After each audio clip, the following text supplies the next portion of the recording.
What is up, guys? Another month has passed us by. It is the 1st of March, so it is time for a monthly update. We look at the candlestick charts for the monthly close, and we use that to reveal what could be lying ahead for the month of March. So grab yourself your favorite beverage and let's dive in.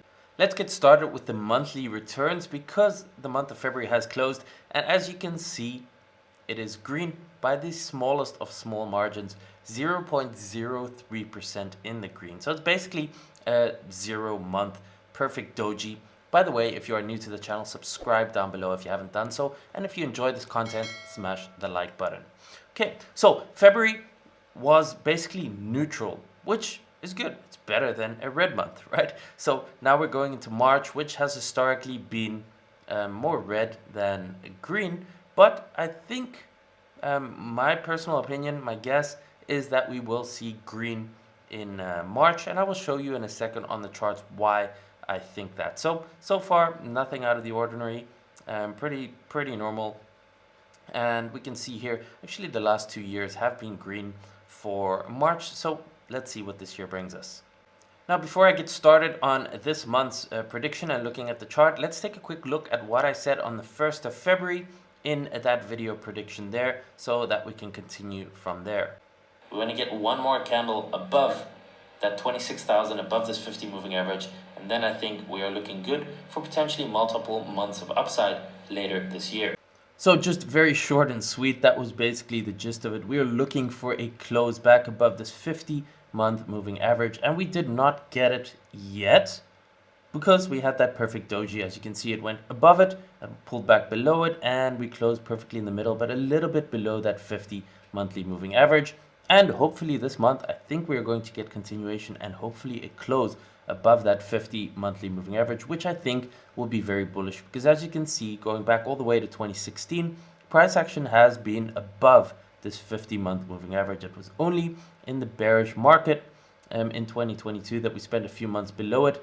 In January, we got a pump right back up to it, got a small doji, and I think how I interpret this is we are consolidating here under resistance for a move and a blast up through it. Let's take a look at the weekly chart to get a better idea here. And the weekly chart just gives you a bit of a better picture. So we have the 50 simple moving average in blue, the 200 simple moving average in red. And as you can see, this whole move up from 16K to 25, that was basically right up into that resistance. Now, obviously, what we have here also is the previous high from August, and we have that nice resistance here with the 50 and the 200 moving average. So we rallied straight into there, and as expected, there's a lot of resistance here. We're pausing here. The good thing is we did not instantly get rejected. In fact, on this pullback, we had an even bigger move up into that resistance. So I see this as a bullish consolidation here under that resistance. And I feel like the bulls are gathering strength for a big move to the upside through all this resistance. And if we get that and we get a weekly close above this, say, 25.5 level, then I think it is a very good sign for the bulls. And we could be looking at multiple weeks or even multiple months of further upside, where my next targets would probably be about 28 to 32,000, which is around about this level over here. Let me draw that for you so you can see that. Basically around 32,000, around about this level over here. And you can see it's obvious it was the support here for the May 21 lows, where it bounced up there. And then when it went through here, there's obviously activity here, and it was resistance. So I think that would be the next target if we break through here. And then the target after that would be the Fibonacci golden pocket. Should we draw this over here, would be approximately around the $48,000 level, which also coincides here with this high from April of 2022. And if you're wondering, 48,000, is that too crazy? That is exactly what happened in 2019. You can see over here, it had a perfect bounce into the Fibonacci golden pocket, which right now is about 48,000. So first things first, if we can get above this 25.5, above the 50 and 200 moving average with the weekly close, I expect further continuation up to maybe 32,000. And if we break 32, I would be looking at potentially 48,000, the Fibonacci golden pocket.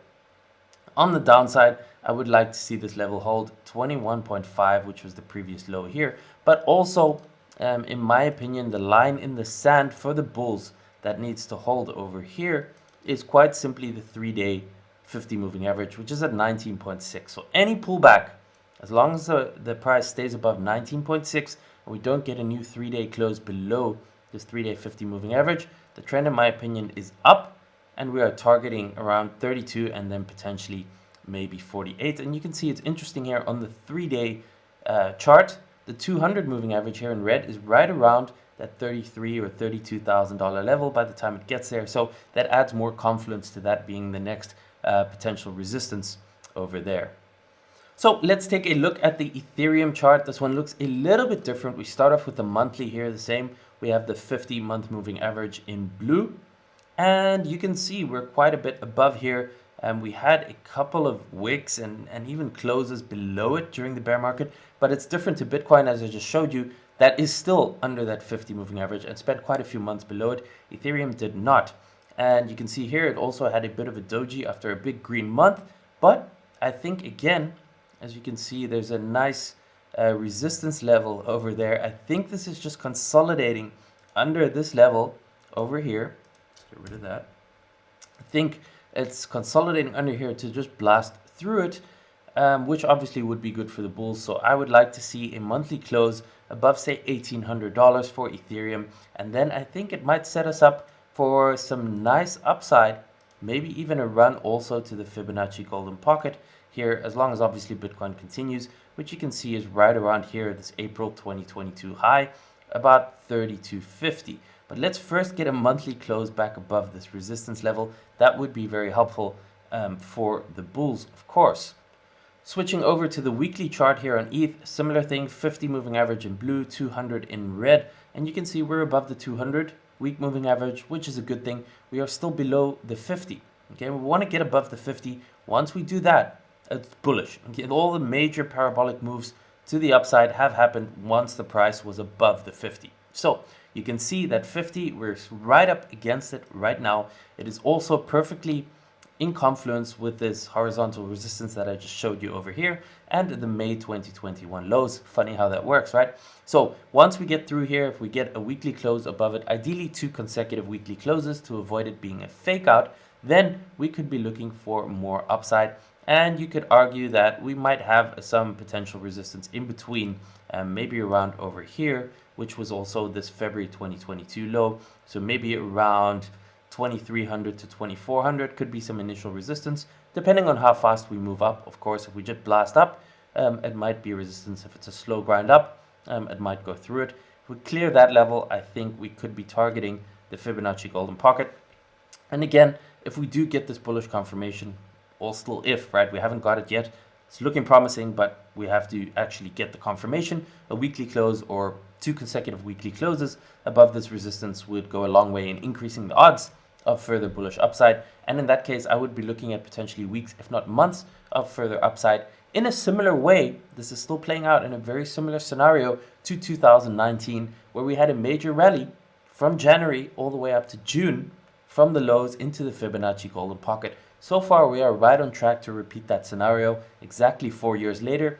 Is the Bitcoin 4-year cycle playing out in the same way that 2019 is going to play out in a similar way to 2023? Only time is going to tell, but so far it is on track. And as long as we remain above that 3-day 50 moving average for Bitcoin, 19.6K, I think the trend is up and time will tell what's going to happen.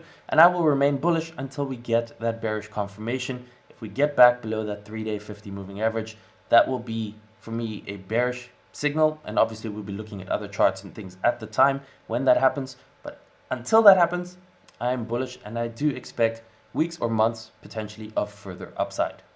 Let's see how that ends up playing out. I will obviously do another monthly update on the 1st of April. So make sure you subscribe down below, smash the like button. Get on my email list if you haven't done so already. It's in the description down below. So I can just send you an email whenever I do an update like this.